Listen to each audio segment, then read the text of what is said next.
ও দাদু ভাই, তুমি এসেছো? আরে দাদু ভাই, হঠাৎ করে মাথাটা ঘুরে উঠলো, তাই হাত থেকে ব্যাগটা ছিটকে পড়ে গেল রে দাদু ভাই। অনেকটাই আজকে গরম তো, তাই তেমনটা ভাবে বুঝতে পারিনি। হয়তো গরমের জন্যই মাথাটা ঘুরে গিয়েছে রে দাদু ভাই। শোন দাদু ভাই, তোর মতন বয়সে আমি কতই না নানুর বাসায় গিয়েছি, অনেক মজা করেছি, অনেক খেলাধুলা করেছি। এখনকার পোলাপানরা তেমনটা ভাবে কোনো মজা খেলাধুলা করেই না। কেমন যে জামানা চলে আসলো রে দাদু ভাই। তো দাদু ভাই, আমার মতন বয়সে তুমি কি করতে তোমার নানুর বাড়িতে? শোন দাদু ভাই, আমরা নানুর বাসায় যেতাম, অনেক খেলাধুলা করতাম, লুকোচুরি করতাম।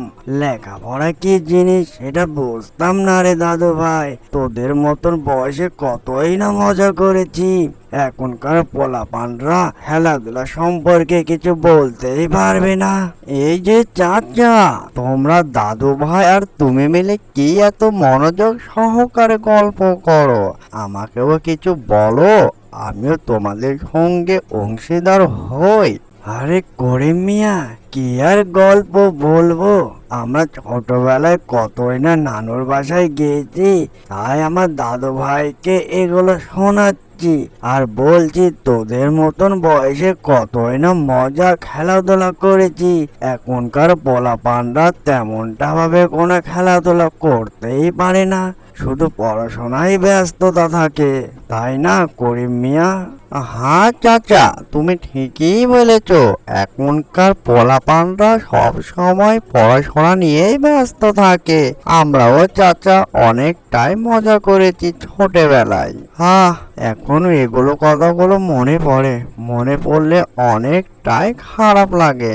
ঠিক আছে করিম মিয়া, তোমার সঙ্গে আর দাদু ভাইয়ের সঙ্গে অনেকটাই কথা বললাম, যাই বাজার থেকে কিছু সবজি কিনে নিয়ে আসি। অনেকটাই বেলা গড়িয়ে আসলো। করিম মিয়া, আবার গল্প কমনি, আমি বাজার থেকে আসি তাহলে। দাদু ভাই তুমি থাকো, আমি তাড়াতাড়ি বাজার থেকে আসবো আর যাবো। ও মা, এই যে দাদু ভাই, তোমার হাতের ব্যাগটা ধরে পড়ে আছে কেন? তোমার কি হয়েছে দাদু ভাই? ও দাদু ভাই, তুমি এসেছো? আরে দাদু ভাই, হঠাৎ করে মাথাটা ঘুরে উঠলো, তাই হাত থেকে ব্যাগটা ছিটকে পড়ে গেল রে দাদু ভাই। অনেকটাই আজকে গরম তো, তাই তেমনটা ভাবে বুঝতে পারিনি। হয়তো গরমের জন্যই মাথাটা ঘুরে গিয়েছে রে দাদু ভাই। অ্যানিমেশন কার্টুনটি যদি ভালো লেগে থাকে, লাইক কমেন্ট শেয়ার আর সাবস্ক্রাইব করতে ভুলবেন না। এরকম নিত্য নতুন ভিডিও পাওয়ার জন্য আমাদের চ্যানেলের সাথেই থাকবেন। এতক্ষণ সাথে থাকার জন্য ধন্যবাদ।